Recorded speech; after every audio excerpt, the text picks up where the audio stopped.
So typically when you have a high conflict divorce with custody dispute, because you have two good parents and they have the best interests of the children involved and they just think that they're the better parent. Normally the way that we deal with that is this is a reality that you probably don't want to deal with, but most of the time the courts like the status quo. They like to keep the children stable in their homes, in their rooms where they are.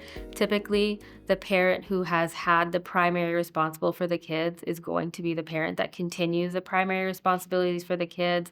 It's the parent who wakes them up in the morning, who feeds them breakfast, who picks them up after school, who does homework with them, who talks to their teachers, who's corresponding with their schools, who takes them to their doctor's appointments. And so when we have a high conflict case where one parent wants primary versus the other, normally what we look at is who's been the primary before this divorce started.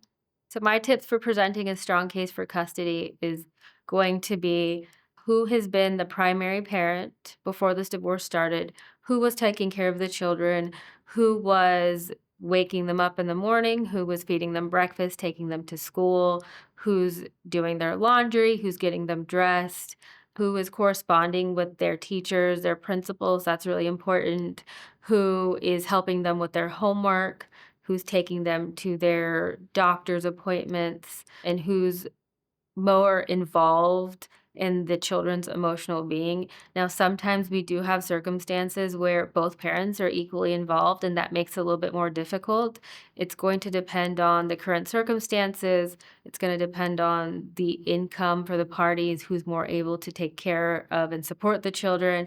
And it's going to depend on the circumstances after the divorce, and how everything is laid out. A good example is who is staying in the primary residence, who's going to continue to pay the mortgage on that house, who's closer to the schools for the children, who has a better work schedule, for example.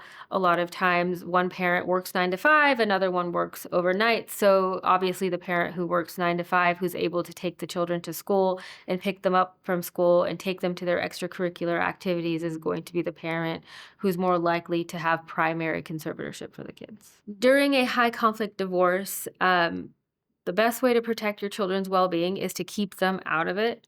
I know this is hard and people are around their children all the time. It makes it difficult, but it's the best way.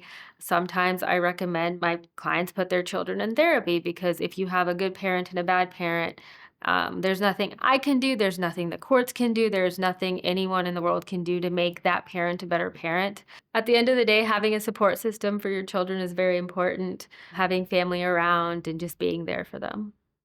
Ultimately, the court looks at who has been the parent who has been the primary, although there are circumstances where maybe the primary parent is not the best parent, and that sometimes we have abusive parents or parents who aren't emotionally there for the children, and that's just going to depend on the circumstances and the evidence presented in court.